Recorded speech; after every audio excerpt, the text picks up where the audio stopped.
אני מבקש שהשאלות יהיו על, אם אפשר, תשאלו מה שאתם רוצים לשאול ותגידו מה שאתם רוצים להגיד, אבל אני חושב שזה יהיה מעניין להישאר ממוקדים בחברון, לשאול את העדים, כדי שנוכל להבין עוד את המציאות של המטרופולין השני בגודלו בשטחים הפלסטיניים. אביחי, תחקירן ותיק ומעולל בשוברים שתיקה. יש לי שאלה בעצם לכולכם. אני חושבת שהיא לא קלה. אז קודם כל אני אפתח ואגיד שאני מאוד מעריכה את מה שאתם עושים, ואני מניחה שכל אחד באופן פרטי עושה את זה אחרי שהוא עובר חיבוטי נפש. אבל כל סיפור יש בו, לפי סדר העולם, משהו מן הפשע, שאם זה קורה בחברה אזרחית, אתם עדים או מבצעים פשעים נקודה. מה כל אחד מכם חושב בעצם, מגיע עונש או לא מגיע עונש? מהו העונש? זה שאנחנו הכובשים, אז אנחנו משוחררים מענישה במקרה הזה?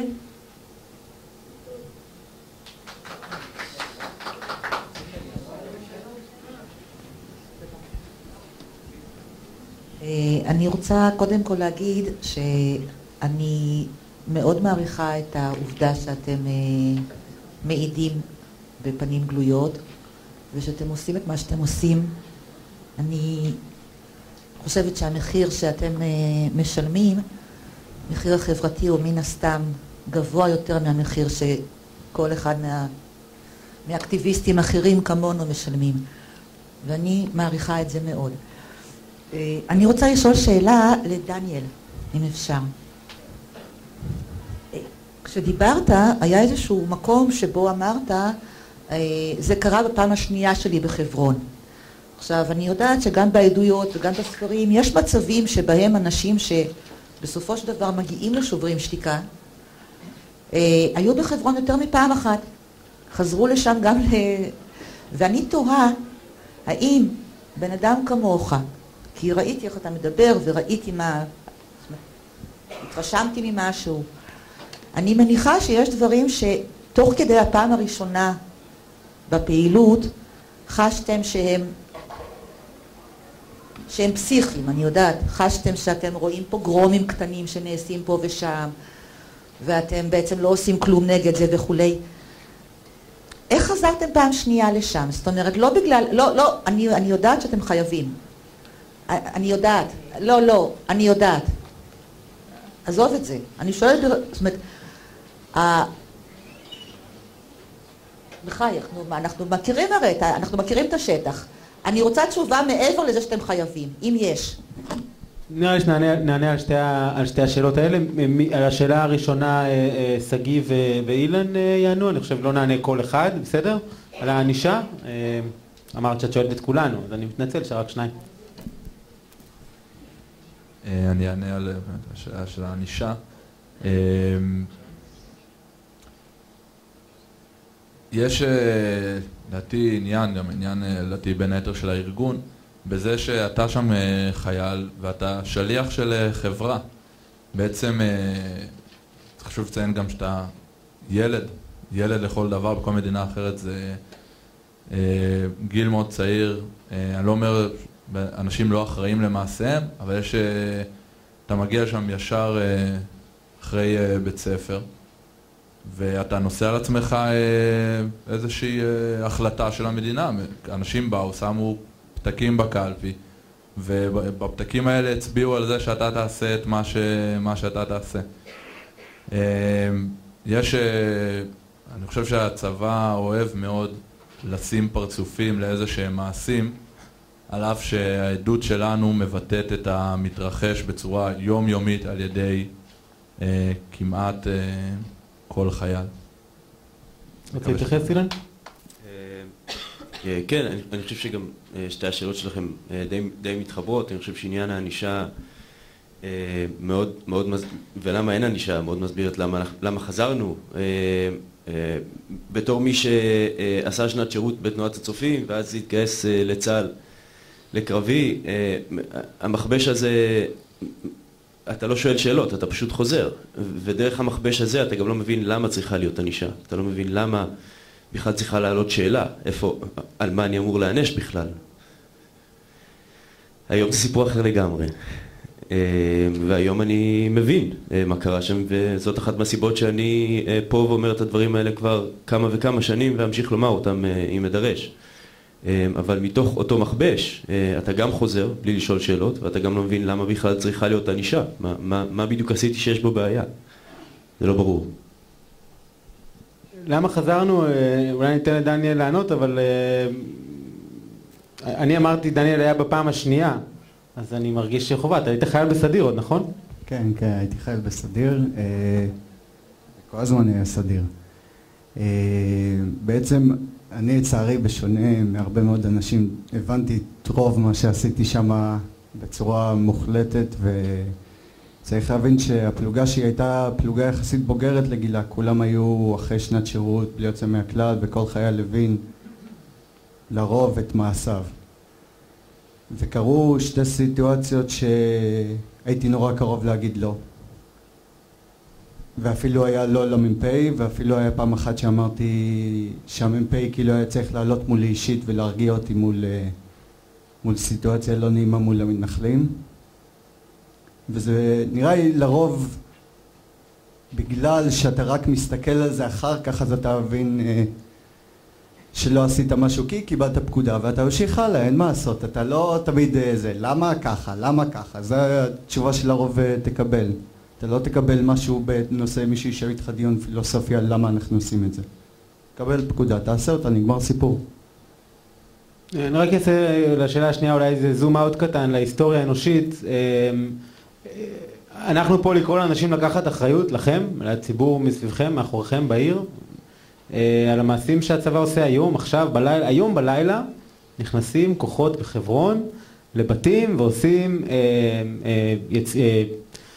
משבשים, אני מצטט את הפקודה המדויקת, שיבוש חיי השגרה בשכונה, כדי על מנת ליצור תחושת הנרדפות שנדב תיאר. אם אנחנו מחפשים את הפתרון בתוך הצבא, על ידי זה שאנשים ירגישו לא נוח ולא יבואו או יענשו בדרגים הזוטרים, זה פשוט לא, ההיסטוריה האנושית מוכיחה שלא ככה משתנים דברים, ולא זה מה שיפסיק את השליטה הצבאית.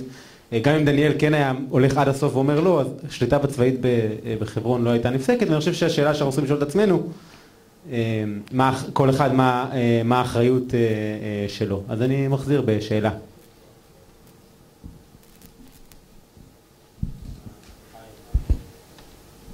בהמשך לשתי השאלות שנשאלו, אני רוצה לשאול את הארגון, וספציפית אותם אלה שלקחו עדויות לגבי הטבח שהתרחש בעזה. ואני גם רוצה לשאול בעצם האם לוקחים אחריות את אותם האנשים שפעילים בארגון. מקריאה בעדויות או בעצם אותם סיפורים שהם נטולי עובדות, נטולי שמות, תאריכים, מקומות, שרשרת פיקוד, שמות של פלסטינים. מקריאה בסיפורים האלה נראה שבוודאי נעשו פשעים וחלק לא מבוטל מהם גם פשעי מלחמה עשויים להיות. אני רוצה לדעת למה אתם בוחרים להעלים את העדויות, לחסות על אותם פשעים, ואפילו לטשטש את העובדות, ומדוע אתם לא הולכים לרשויות. וסליחה, אני אוסיף, במידה ותגידו שאם לא תשתפו פעולה עם הגנה על אותם פושעים, לא תקבלו עדויות נוספות, זה לא טיעון שתופס. זאת אומרת, אתם עצמכם לוקחים חלק בפשע הזה.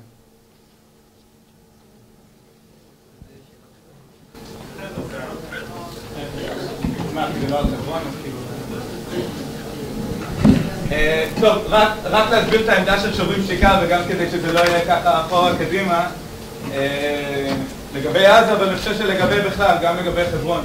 קודם כל פשע מלחמה, וגם השיח הספציפי הזה הוא שיח משפטי. תודה. הוא שיח משפטי. כלומר, פשע מלחמה זה לא משהו שאזרח מחליט, זה משהו שהרשויות מחליטות.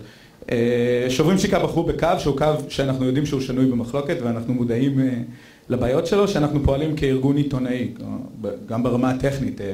יש לנו סטטוס עיתונאי, זה אומר שחיילים למשל אסור להם לדבר איתנו, כי אסור להם לדבר עם עיתונאים, אז הם עוברים על עוד עבירה כשפונים אלינו, וכשהם חושפים את עצמם עוברים על העבירה הזאת גם, סורי. עם זאת, קיבלנו החלטה שהפעילות הפוליטית שלנו, ובהחלט אנחנו רואים בשוברים שיקה פעילות פוליטית, הפעילות הפוליטית שלנו כפעילות יידוע היא פעילות עיתונאית.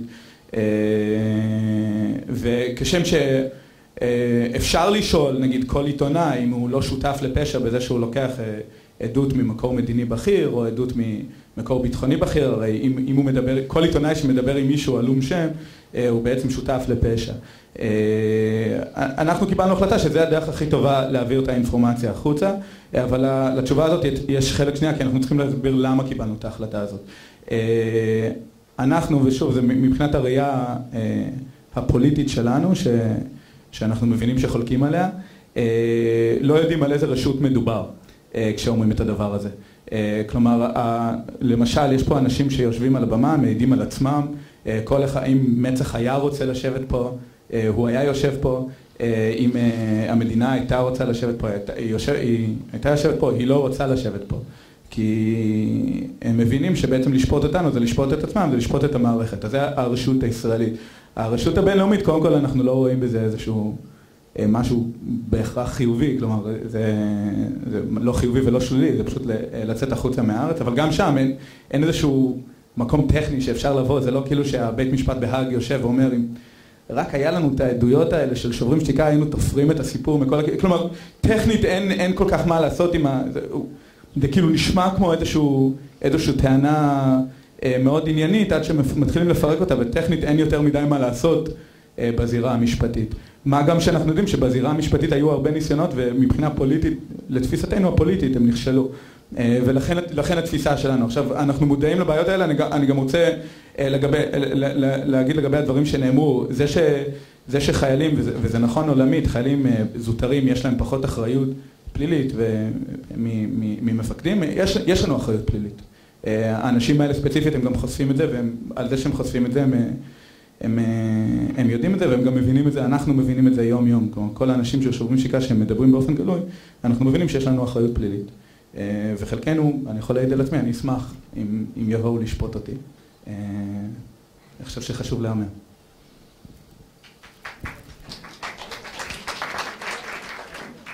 בקיצור, כשתבנה את האוטוריטה שתשפוט אותי, אני גם בא עם מיכאל. באמת, אני אומר את זה כאילו בחצי הומור, אבל על פי הדין הבינלאומי, על פי ערכי המוסר שלי, ביצעתי פשעים, ואני אשמח שהמציאות הפוליטית תאפשר לי לשלם עליהם את המחיר, זה לא רלוונטי היום.